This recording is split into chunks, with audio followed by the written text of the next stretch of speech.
dir nichts ausmacht, lieb ich mich jetzt. So welcome back to Berlin.F.U.N. It's been a while that we have connected international events such as the international war in Ukraine with domestic policy reforms trials, let's say, in Germany. So without further ado, let's talk about it. Kiev has been attacked. Kiev has been attacked on the 10th of October. Media reporting that it resembled the very first day of the invasion, with 83 missiles that were launched against the territory of Ukraine. And out of these 83 missiles, 43 missiles were shot down by the Ukrainian air defense system. That was on the 10th of October. So Kiev again has been attacked a couple of days ago on the 17th of October with so-called kamikaze drones, most likely to be manufactured and exported from Iran. So Kiev was attacked as a retaliation for the bombs attacking the Crimean bridge connecting Crimea with mainland Russia. Neither Crimea nor the bridge are internationally recognized as Russian, but most likely that is just a question of time if this war will continue to go on for more years, which could happen. Let's not forget that Putin also cooperated with Bashar al-Assad in Syria, and he assisted Bashar al-Assad in the Syrian war with chemical weapons.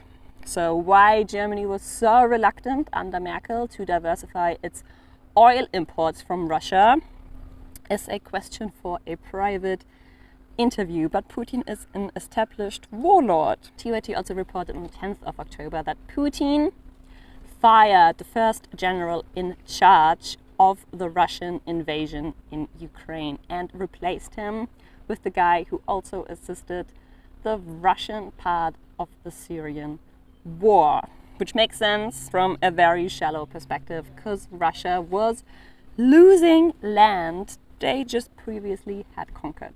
So that guy got fired and is replaced by a new warlord. Great news. Not to quote the Nuremberg trials in case anyone has read them or, is getting tired of them. I quote, "To initiate a war of aggression, therefore, is not only an international crime, it is the supreme international crime, differing only from other war crimes, that it contains within itself the accumulated evil of the whole." I have interviewed Ukrainian refugees before, and they have said there is always a way to kicking out a dictator. People are just afraid. Also, obviously, and this should come as no surprise, there are, critical infrastructure of Ukraine is being hit. There's nationwide electricity stops. It's going to be a cold winter. And it is possible that this war will drag on for years to come. No! So that was a short update on the international devastation that is unfolding in Ukraine. So UNHCR sticks with its initial report that a third of Ukrainians had to leave their home, which makes this one of the largest human displacement crises in the world today, and it could drag on for years to come.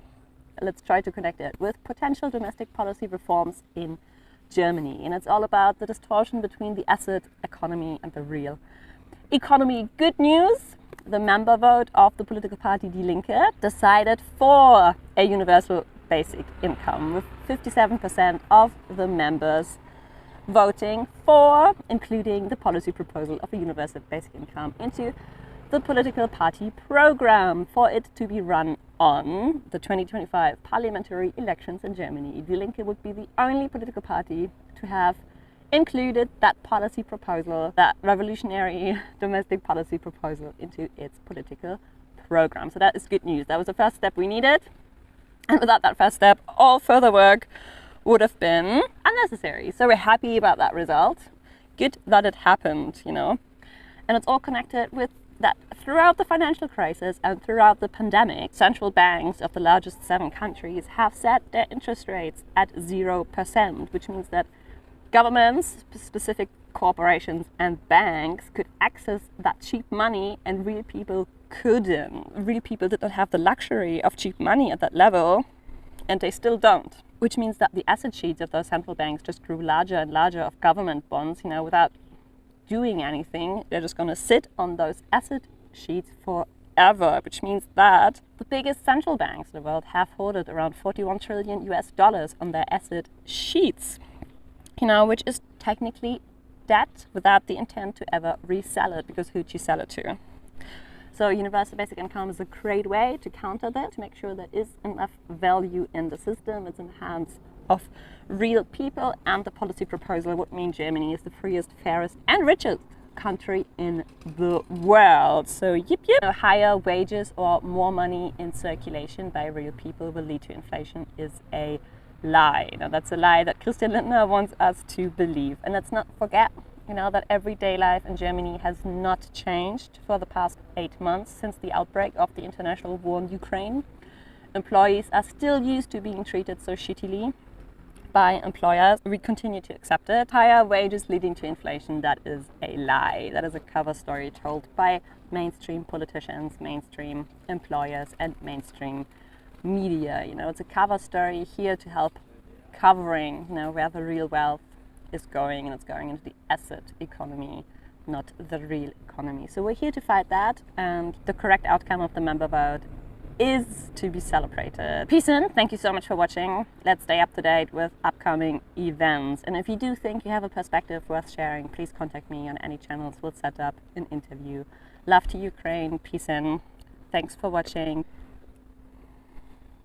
It's my sisters. I can see you. I see you all. With my human eyes, I can see you. Jump on the mic.